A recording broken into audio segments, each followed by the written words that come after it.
Lick, buenas tardes. Hace Buenas poco tardes, buenas tardes. me platicaba sobre su manejo del tiempo, entonces, ¿cómo hace para poder administrarse entre todos los pendientes que tiene que hacer y encima poder hacer ejercicio? Bueno, yo creo que aquí lo importante es, uno, a mí que me ha funcionado en lo personal, es hacer una especie de cronograma. Ese Claro, cronograma de actividades, a mí me funciona en qué sentido. Ejemplo, voy a decir, a las 5 de la mañana me levanto a hacer ejercicio. A las 6:30 me doy un baño y me arreglo para ir al trabajo. A las 7 estoy saliendo para el trabajo.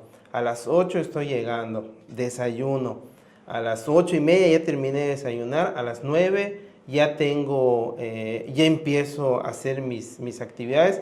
Pero obviamente también dentro de eso, ahorita ya es algo que lo traigo, pues obviamente en la cabeza, pero en su momento yo tuve que escribir qué actividades quería realizar en un día, entonces, o para la semana o para el día. Ahora bien, independientemente de eso, una cosa es que lo establezcas y lo escribas, inclusive puedes tener la letra más preciosa del mundo y escribir todo lo que tú quieres hacer en un día, pero si no tienes el carácter o las fuerzas para hacerlo, o sea, definitivamente no vas a hacer nada. Yo creo que es algo que uno tiene que trabajar constantemente, es parte de la disciplina y uno siempre va a tener tiempo para todo. O sea, si tienes que levantarte, si dices que vas a hacer ejercicio y no puedes durante la tarde, pues ni claro, modos, acuéstate un poquito temprano y te levantas a hacer ejercicio sí, en la claro. mañana. Entonces, eso es lo que yo he tratado de aplicar. En su momento sí tuve que arrastrar lápiz para organizarme y para estructurarlo, pero pues ya con el tiempo, o sea, lo vas haciendo mecánicamente y pues gracias a Dios nos ha dado buenos resultados. Y ahora, por ejemplo, ¿cómo lo hace para lidiar con todas las distracciones, ¿no? De que eso de estar, voy a revisar algo en el celular y termino viendo 30 minutos de TikTok. ¿Cómo hace para compensar eso, ¿no? O cómo se administra en ese aspecto de que no me va a comer el tiempo en esta parte o así o así. Procuro hacer mis actividades y procuro concentrarme al momento de hacerlas. O sea, si estoy haciendo algo que requiere atención, procuro dejar a un lado el celular o procuro dejar a un lado las distracciones. Pero ¿qué es lo importante también? Bueno, en mi caso, yo he procurado muchas veces educar a mi algoritmo. ¿En Ok, qué ok. sentido? O sea, si estoy viendo temas y me empiezan a salir bailes y bailes y bailes y trends y cuánta cosa, procuro buscar temas de bienes raíces, temas de emprendimiento, temas de educación financiera. Entonces, me voy educando, pues a veces sí, normalmente estoy escuchando podcasts, estoy leyendo libros, estoy viendo temas de marketing, temas de publicidad y todo eso, o sea, tú educas inclusive al algoritmo para que el Claro. algoritmo te dé la información que tú requieres. Obviamente si tú te clavas y estás viendo cosas que no son para nada provechosas, pues obviamente tu algoritmo siempre te va a dar pura basura. Claro, y ahorita que mencionaba lo del emprendimiento, quería preguntarle, ¿cómo fue que una persona que pasó de estudiar derecho se interesó por el emprendimiento o cuáles fueron sus bases, ¿no? Mira, yo creo digo, antes de que empecemos a platicar, te iba a comentar que muchas veces las situaciones, muchas veces lo que nos suceda a lo largo de nuestra vida, normalmente pues puede servirte para que crezcas y digas, no me vuelva a pasar y te vuelvas una pistola en lo que hayas intentado. O dos, para que digas, no, pues yo soy un perdedor o nunca voy a hacer esto. Entonces, muchas situaciones nos sirven de experiencia y nos llevan cuando haces empiezas a hacer a irte más atrás en tu vida, te das cuenta que hay ciertas situaciones que te están ayudando para lo que estás viviendo actualmente. Por ejemplo, en algún momento a mí me tocó que solamente de chamacos en la Claro. secundaria estaba jugando y se me ocurrió tirar una silla. Ujú. Tiré una silla y obviamente le pegué en el reloj de un chavito que hace como un mes en una boda lo vi y dije, qué ojete, me acuerdo que me cobró. Me cobró el reloj. Sin embargo, eso fue un parteaguas para que yo diga, oye, ¿Qué entonces cuándo necesito fue? pagar, ¿Hace eso te estoy hablando de la secundaria, estamos hablando de hace unos 20 años más o menos? más de 20 años. Sí, y antes costaba más conseguir. Sí, no, y ahí te va. ¿Qué pasó? Le rompo el celular a este chavito, él viene a mi casa, me iba a hacer un escándalo, mis papás ahorita ya son más tranquilos, la educación que llevamos nosotros fue un poquito más rígida. Claro. Sin embargo, ellos en ese momento, si les hubiesen dicho a ellos, oye, ¿sabes qué? Pasó esto, me iban a partir todo el alma y no me le iba a acabar. ¿Qué fue lo que yo hice? Me acuerdo que yo me senté y dije, a ver, me dan 20 pesos de gastada. 20 pesos de gastada, si yo desayuno antes de irme, llego a la escuela y como un poquito acá solamente para no pasar hambre y una agüita, gasto 8, 10 pesos, vamos a poner un ejemplo. Esos otros 10 pesos los voy a ahorrar. En 2 meses ya tengo los 400, 500 pesos para la reparación del reloj. Y sí, o sea, cuando tú te pongas una meta, trata de cumplirlo. O sea, y no digas, se le va a pasar, se le va a olvidar, o no va a cumplir, o no. En ese momento, yo me acuerdo que junté el dinero, logré juntar, ahorré, y ese dinero le dije, aquí está, tu dinero, deja de molestarme. Entonces, yo creo que esas experiencias al final, obligadamente, a mí me enseñaron pues obviamente, a ahorrar y independientemente del ahorro que uno pueda hacer, pues obviamente esa experiencia pues te sirve a lo largo de la vida y dices, si pude ahorrar una vez, puedo ahorrar 2 veces, puedo ahorrar 3 veces y a partir de eso también otras cosas que ahora pues ya no lo guardo bajo mi colchón porque luego te come ratón el dinero, pero pues obviamente también lo que uno ve es lo que aprende. Por ejemplo, yo veía que mi papá guardaba su dinero, tenía unas playeritas y en las playeritas de repente metía aquí un poquito y en otra playerita otro poquito y mi papá luego sabía cuánto tenía y si luego había una emergencia decía, agarra ya, ahí tengo tanto, úsalo para esto. Entonces yo que empecé a hacer, como veía que mi papá hacía eso, en una playera, en una camisa, una batón de doctor, me acuerdo que yo empecé a meter de a 20, de a 50 y siempre tenía un guardadito. Pero que, bueno, regresando a la pregunta que me hiciste, ¿por qué el cambio tan abrupto? Yo creo que todas esas experiencias que te comentó anteriormente, pues fueron un parteaguas para más adelante yo poder, pues emprender. Al principio no fue nada sencillo. Yo quería ser abogado. Soy abogado 100%. Actualmente. Yo quería litigar, quería sacar a la gente de la cárcel, quería hacer el bien, quería hacer la justicia, quería ser el salvador del universo. Así es. ¿Qué pasó? Obviamente en ese inter, te digo yo siempre, de repente que vendía esta cosita, que hacía que tenía un emprendimiento, que que lavaba carros, llegaba la gente, a mí me gustaba lavar carros, y pues yo sabía que lavando 3 carros del fin de semana, pues iba a tener un dinerito extra. Entonces ahí empiezo, luego pues yo tengo un hermanito, y ese hermanito siempre ha sido muy inquieto. Él ha sido demasiado inquieto en temas de emprendimiento también, y él en Mérida se dedicaba a hacer playeras. Ahí fueron mis inicios ya más formales y más reales. Claro. Obviamente me dice, oye, ¿sabes qué, hermano?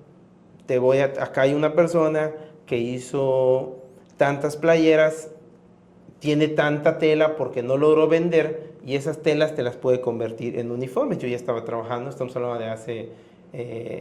yo tenía 28 años, ahorita tengo 38, entonces 27, 28 años tenía. Y obviamente en ese inter, pues obviamente él me dice, oye, ¿sabes qué? Vende uniformes. Sí. Pues yo, ¿qué dije? Yo en mi ignorancia dije, no, pues ¿sabes qué, compa? O sea, me tomó 5 años estudiar, me preparé, ya hice mis prácticas en tal lugar, hice mi servicio social en tal lugar. Para que yo, siendo abogado, me ponga a vender playeras. Vendedor, o sea, dije, güey, ser un vendedor prácticamente, dije, no. O sea, no estoy de acuerdo en hacerlo. Le dije, pero él estuvo, insiste, hasta que un momento dije, pues ¿qué más puede pasar? Así Me es. ofrecieron un buen deal, darme las playeras en consignación. ¿Qué es en consignación? Me dan las playeras, te dan los uniformes, Y hasta que tú los vendas lo pagas. Y dije, pues así está suavecito, no me comprometo, no pasa absolutamente nada. Entonces, ¿qué pasó?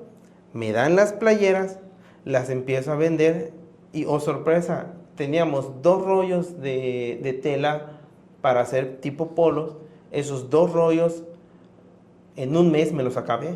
Me acabé los 2 polos, vendí como loco. ¿Qué pasó? Que luego el programa que manejan normalmente en muchos estados, Claro. de repente el gobierno le da licitaciones a costureros y esos costureros se encargan de hacer uniformes para todos los alumnos de educación básica, educación preescolar, primaria, secundaria y Para demás. los Para los ayuntamientos. alumnos, Ah, para ok, ya. los alumnos en general. Eso es un programa estatal. Entonces lo manejaba Quintana Roo y lo manejaba Yucatán. Llega ese programa y el señor me dice, oye amigo, pues sabes que no te puedo hacer más uniformes, pero pues obviamente yo ya tenía a los clientes encima, ya tenía clientes cautivos.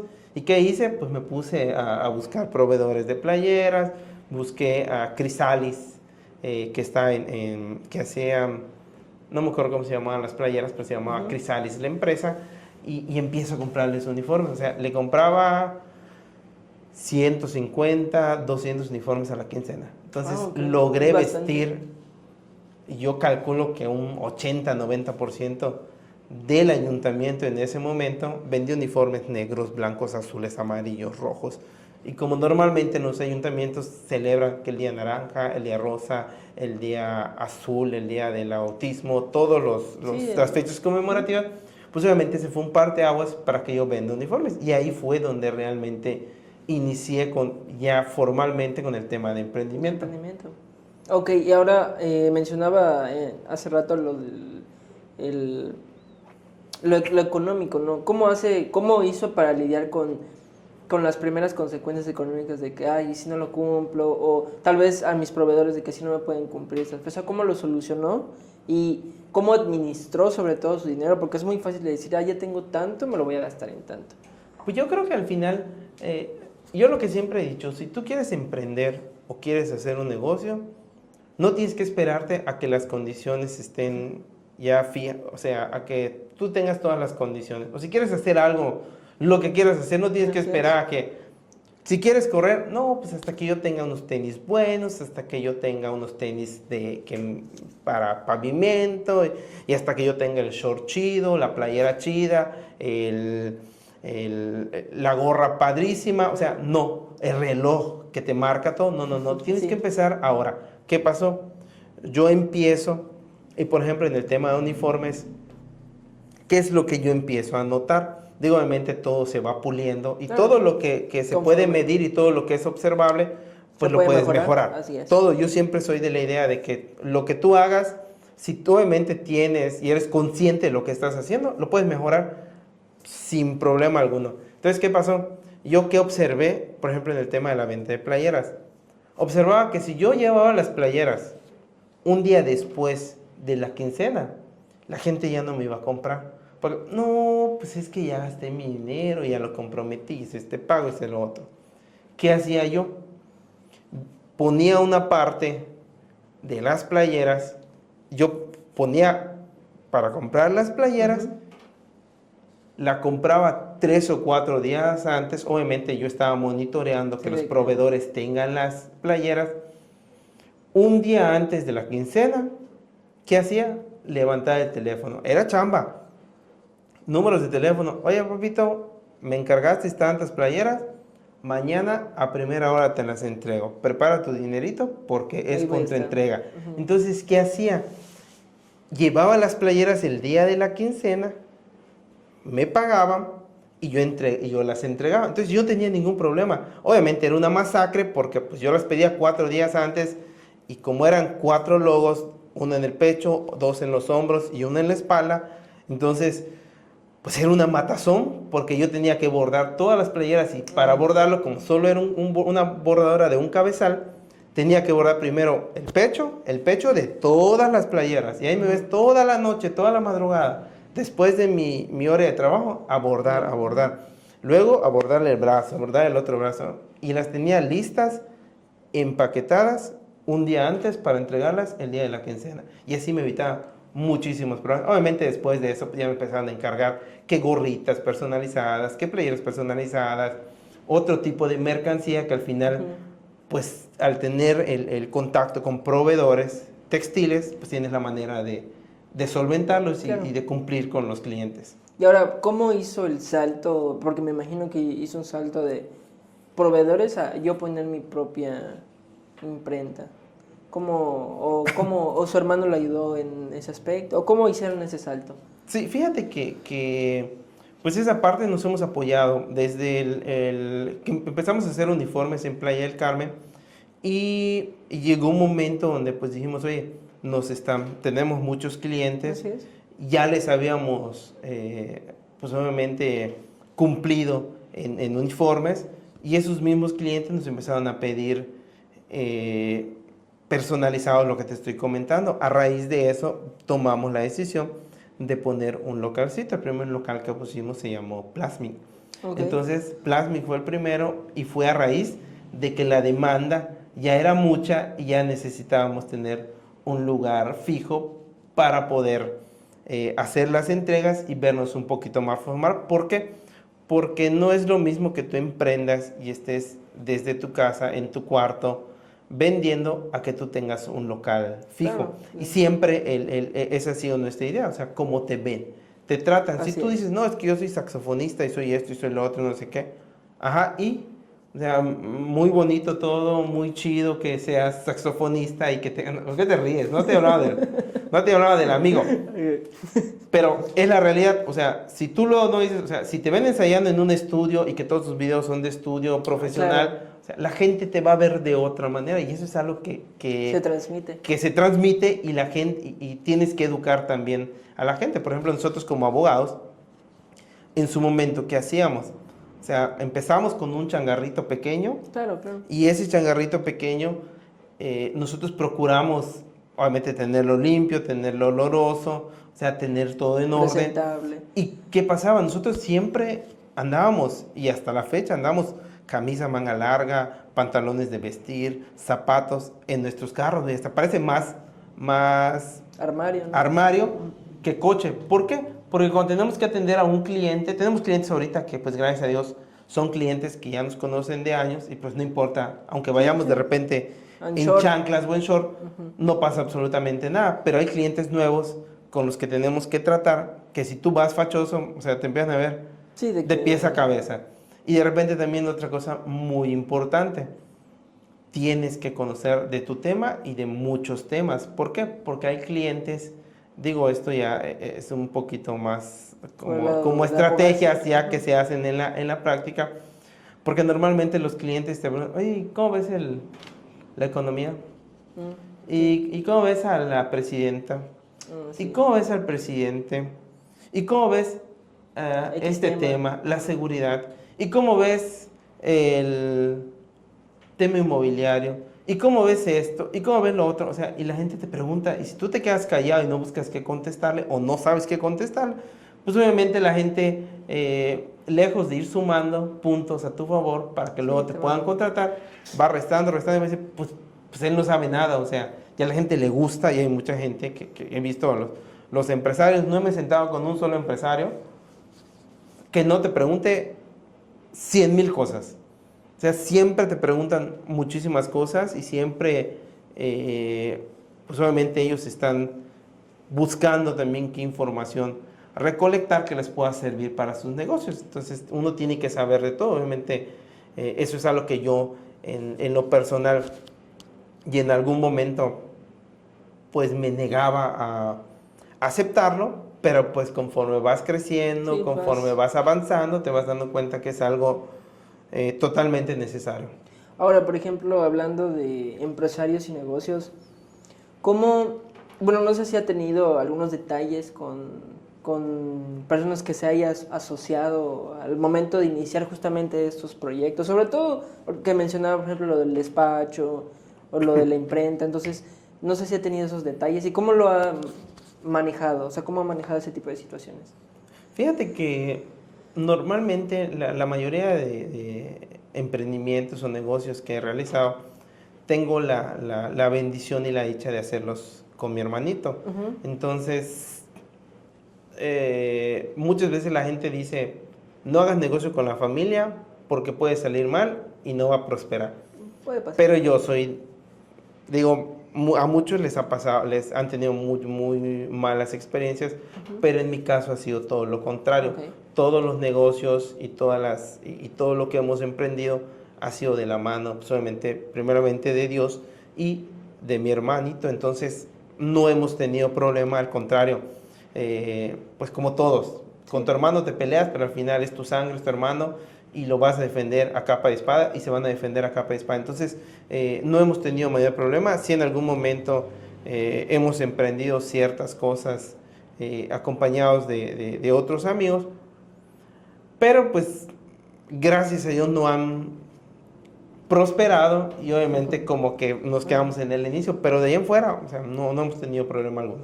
Y ahora considera que su mentalidad y por ahí la de su hermano van a la par, porque puede pasar que haya diferencias de mentalidad y que tal vez uno quiera o busque una cosa y tal vez otro quiera otro fin. Entonces, ¿cómo han sabido complementarse en ese aspecto? Fíjate que yo creo que lo importante es en toda empresa, en todo emprendimiento, en todo proyecto, es la comunicación. Ujú. O sea, yo con mi hermanito tenemos muchísima comunicación, tratamos de platicar los temas. He aprendido también que pues en ocasiones todos tenemos una manera de pensar y quizás hay proyectos o emprendimientos que nos toman un poquito de tiempo y he sido respetuoso. ¿En qué sentido? Por ejemplo, en ocasiones le he comentado a mi socio, y sabes que vamos a hacer esto, vamos a hacer lo otro. No, es que no se puede porque no es así. Ujú, sí, está muy... Y obviamente, ¿yo qué he hecho? O sea, he sido paciente y digo, no, pues no es el momento. En unos 6 meses, 7 meses, que él se vaya dando cuenta, o yo me pongo a hacerlo para que él diga, oye, Sí, tenías razón, gradualmente. ¿cómo me estás? Lo que tú me comentaste es cierto. O sea, yo creo que es eso.